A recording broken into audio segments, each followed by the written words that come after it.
Welcome back to Meghan and Harry Tales, the channel where facts meet fairness and where we look beyond the tabloid noise to tell the real stories behind the headlines.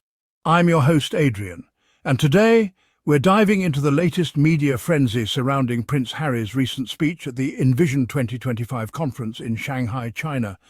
Yes, you've seen the headlines: PR disaster, hypocrisy, embarrassment on the world stage. But today, we're not here to echo clickbait. We're here to ask, what really happened? And why are the tabloids so afraid of a prince who dares to lead without the palace? Because make no mistake, Prince Harry's speech wasn't a gaffe. It was a power move, a global engagement that once again proves why he and Meghan remain two of the most influential voices of their generation. Let's get into it.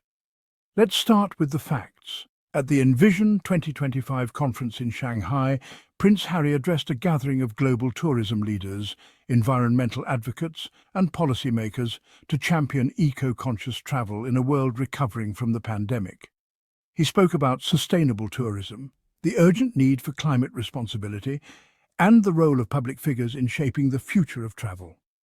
What the media chose to emphasize, that he flew there. But let's get this straight.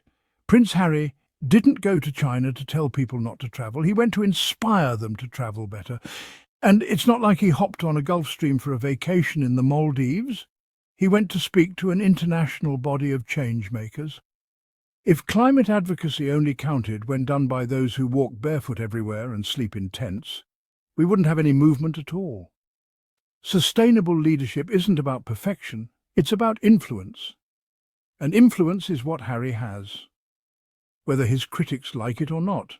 Let's talk about this label being thrown around. PR disaster. It's a term the British press loves to use, especially when Harry steps outside the palace shadow. But here's the irony. These same outlets that mock him for being irrelevant can't stop covering his every move. If his speech in China was so disastrous, why is it on every front page? Why are commentators foaming at the mouth to tear it down? Because they're scared. Scared that Prince Harry doesn't need the palace. Scared that he's building an independent international platform on his own terms, with values rooted in action, not just ceremony. They mock him for speaking in China, yet global leaders, many of whom never got the chance to meet the Queen or dine at Buckingham Palace, see Harry as one of the few royals who engage with the world beyond Britain's nostalgic lens. Now let's address the classic smear.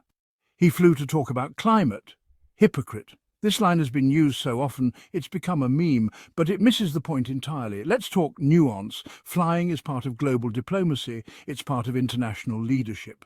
When governments send delegations to COP climate summits, they don't paddle over on a raft. Prince Harry's message wasn't never travel. It was, let's rethink how we travel, who benefits from tourism, and how to protect the communities we visit. His speech emphasized working with local partners, reducing the carbon footprint of travel, and investing in community-based tourism that puts people and planet first. Is that not worth saying just because he flew commercial? Should Greta Thunberg never speak unless she walks to Davos? Let's stop holding Prince Harry to impossible standards just because he refuses to conform to outdated roles. Another favourite criticism: Harry left behind the wise guidance of the palace for the glitz of Hollywood. But let's be honest, was it really wise guidance, or was it restrictive control masked as duty?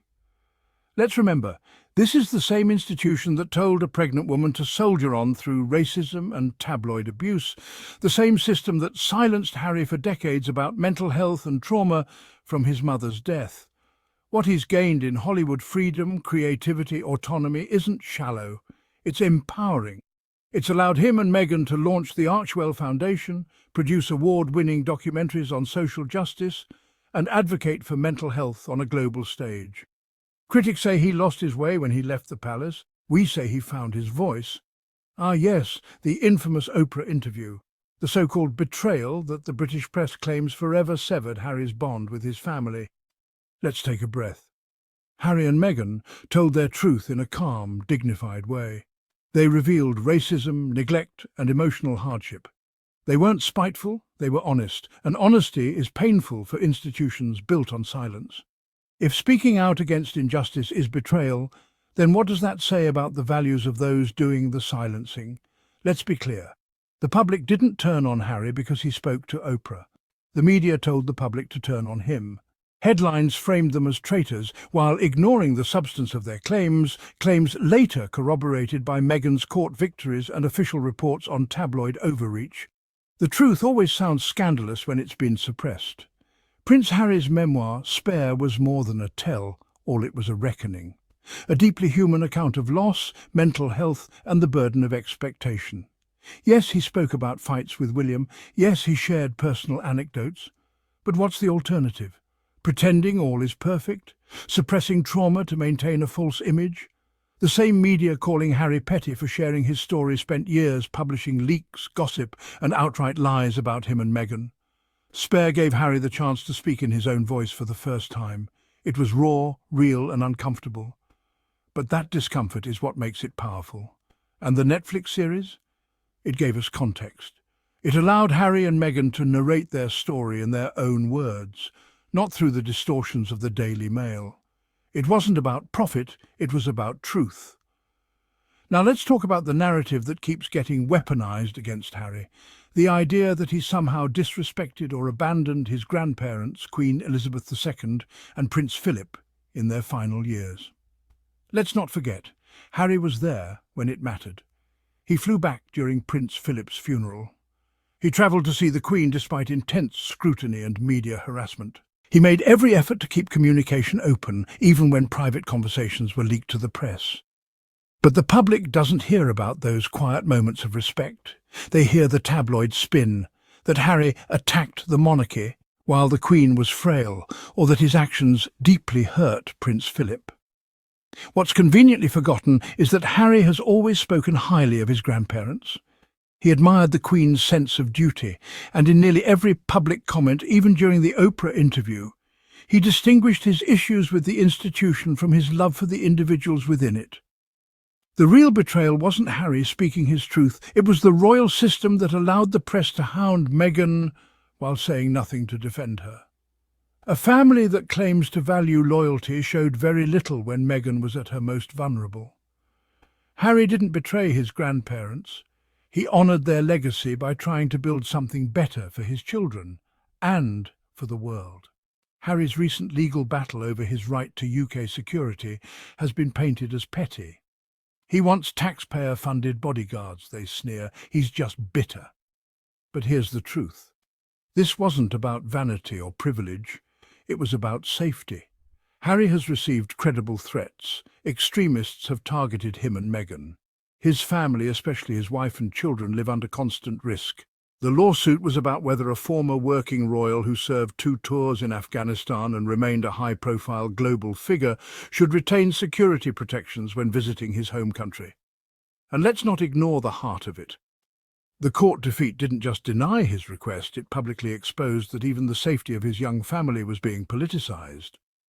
Harry's low blow, as critics call it, was simply pointing out that security had become a bargaining chip. He wasn't attacking the king, he was holding the system accountable. And once again, the headlines missed the forest for the trees. The issue wasn't the ruling itself, it was the cruelty of how it was handled. Let's move to another bizarre smear floating through the gossip mill, that Harry contemplated dropping the Windsor name in favour of Spencer, the surname of his late mother, Princess Diana. Now let's first acknowledge this. There is no concrete evidence Harry ever seriously considered changing his name. It's speculation, hearsay, gossip. But even if he had, would it be so shocking? Diana was his emotional anchor, his role model, his moral compass. Choosing to align his identity more with her legacy than with the institution that failed to protect her is not treason, it's personal agency. Let's not forget, Prince Harry has always been Diana's son in the public eye. And if reclaiming part of her identity gives him peace or clarity, that's his right. It's not a rejection of heritage, it's a reminder that he has the power to define his own story. This is a man who lost his mother to press persecution and royal apathy. If he reclaims her name, it's not rebellion, it's healing. Let's bring this back to where it all started, Shanghai. Envision 2025, the supposed PR disaster.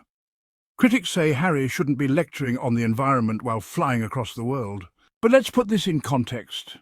Harry didn't just give a speech. He didn't just show up, pose for photos and disappear. He spent time with delegates from underrepresented nations. He highlighted indigenous tourism and the impact of climate change on marginalized communities. He advocated for long-term collaboration between governments and tourism industries, not for profit, but for planet. The media deliberately ignored the content of his address. Why? Because acknowledging its substance would mean admitting that Harry is still doing something the rest of the royal family avoids, engaging directly with global challenges. And yes, he flew there. Because impact doesn't happen from behind a palace gate. It happens face to face, heart to heart on the ground. Harry didn't need royal approval to lead in China. He earned that platform. And the message he delivered, one of conscience, conviction and courage. The truth is, Meghan and Harry have never played the media's game, and for that they've been punished. They stepped back to protect their family. They spoke out about injustice. They built a life based on values, not vanity. They didn't chase titles, they were born into them, but what they've built on their own is far more impressive than any inherited crown. Through Archewell, they've funded vaccine equity, they've supported women-led businesses, they've partnered with mental health experts, veterans groups, racial justice organisations and climate innovators. While critics rant about private jets and Hollywood, Meghan and Harry are on the ground doing the work, not with fanfare but with purpose. They may not be royal in the traditional sense anymore, but in a world starving for real leadership, they've become something much more relevant. So let's wrap it all up. Was Prince Harry's speech in China a mistake? No, it was bold. It was informed. It was necessary. Was it perfect? Of course not. But that's the point. He's not performing perfection anymore. He's living his truth. And in doing so, he's become more than just a prince. He's become a leader, unchained from tradition and unafraid to grow. The critics will keep coming. The headlines will never stop twisting. But here's what they can't erase. Harry and Meghan made a choice. A brave one. To step away from a gilded cage and create something real. They may stumble, they may provoke, but they are moving forward. And in a world stuck in the past, that's revolutionary.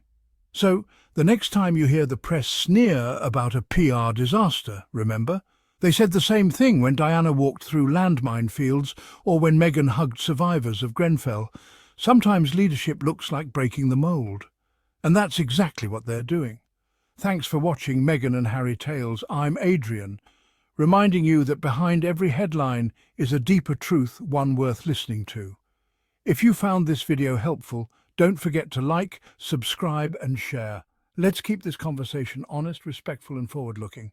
Until next time, cheers.